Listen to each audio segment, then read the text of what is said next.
খুব সাম্প্রতিককালে একটি উদাহরণ খুব বেশিভাবে দেখা যাচ্ছে। সেটা হচ্ছে অনেকেই যাদের ওয়ার্ক ফ্রম হোম করার সুবিধা আছে বা যারা রিমোট ডিস্টেন্সে থেকেও কাজ করতে পারেন, তারা শহর ছেড়ে পাহাড় বা জঙ্গল সংলগ্ন জায়গায় চলে যাচ্ছেন। তাদের বারবার মনে হচ্ছে এই কংক্রিটের জঙ্গল তাদের আর ভালো লাগছে না, তাদের প্রাণ হাঁপিয়ে উঠছে। মোদ্দা কথা হলো, মানুষ প্রকৃতির কাছে ফিরে যাচ্ছে। এটার কারণ কি? মানে প্রকৃতির মধ্যে থাকলে কি হয়?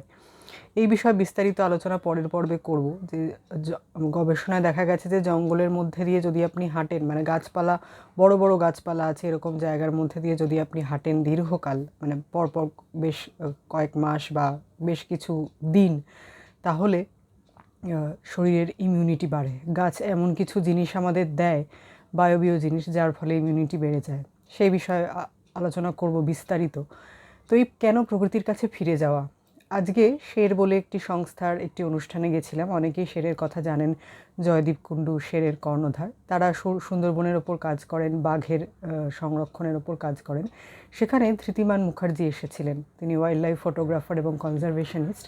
তিনি খুব দামি একটা কথা বললেন, যেটা আসার পরেই মনে গেঁথে গেছে। মানে মনে হলো যে সেটা একটু সকলের সঙ্গে ভাগ করে নিই।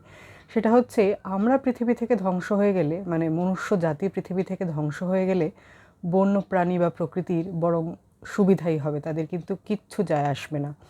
কিন্তু তারা যদি ধ্বংস হয়ে যায়, মানুষ কিন্তু বাঁচতে পারবে না। এই যে বোধটা, এটা আমাদের মধ্যে অনেক দেরিতে এসেছে।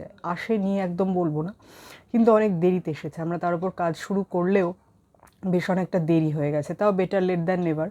উনি অনেক উদাহরণ দিয়ে দেখালেন এবং এটাও বোঝালেন যে এখন মানুষ অনেক বেশি সচেতন হয়েছে। মানে হাতি এসে ঘরবাড়ি ভেঙে দিলেও উত্তরবঙ্গের অনেক জায়গাতে আছে, তারা বলে যে না, তাদেরকে মারা যাবে না, তাদেরকে তাড়িয়ে দিতে হবে, কিন্তু মারা যাবে না। তো এই যে মানে সের এমন কিছু কাজ করছে, মানে সুন্দরবনের মহিলাদের বিকল্প অন্য সংস্থানের ব্যবস্থা করছে যাতে তাদের জঙ্গলের মধ্যে যেতে না হয়। কারণ আমরা যদি এনক্রোচ না করি জঙ্গলের মধ্যে, তাহলে কিন্তু হিংস্র জন্তু জানোয়াররা আমাদের আক্রমণ করবে না। আমরা এনক্রোচ করছি বলেই পেটের দায়ে আমাদের আক্রমণ হচ্ছে এবং আমাদের প্রাণ যাচ্ছে। তো এই যে প্রকৃতির কাছে সমর্পণ, প্রকৃতির কাছে ফিরে যাওয়া বা জানা যে প্রকৃতির মধ্যে কি কি জিনিস লুকিয়ে আছে। আমরা কখনোই কিন্তু কোনো পার্কে বেড়াতে গেলে বা কোনো জলাশয়ের ধারে গেলে পর্যবেক্ষণটা করি না, আশেপাশে কি আছে সেটা দেখি না।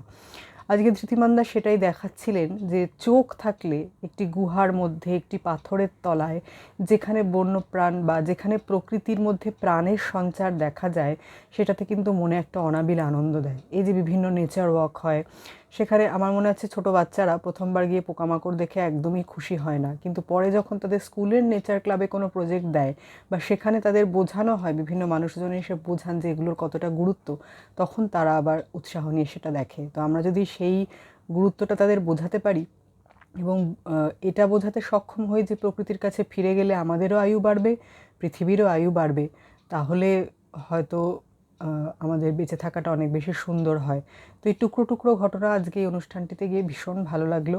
এবং যে যে ছবি উনি দেখালেন, ভিডিও উনি দেখালেন একজন কনজারভেশনিস্ট হিসেবে, এবং কিভাবে ওনার ওয়াইল্ড লাইফ ফটোগ্রাফির প্রতি আগ্রহ এসেছিল, এবং উনি এই সচেতনতা প্রচারের জন্যই মূলত ফটোগ্রাফি এবং ভিডিওগ্রাফি করেন, সেগুলো মানুষের মধ্যে ছড়িয়ে দেন।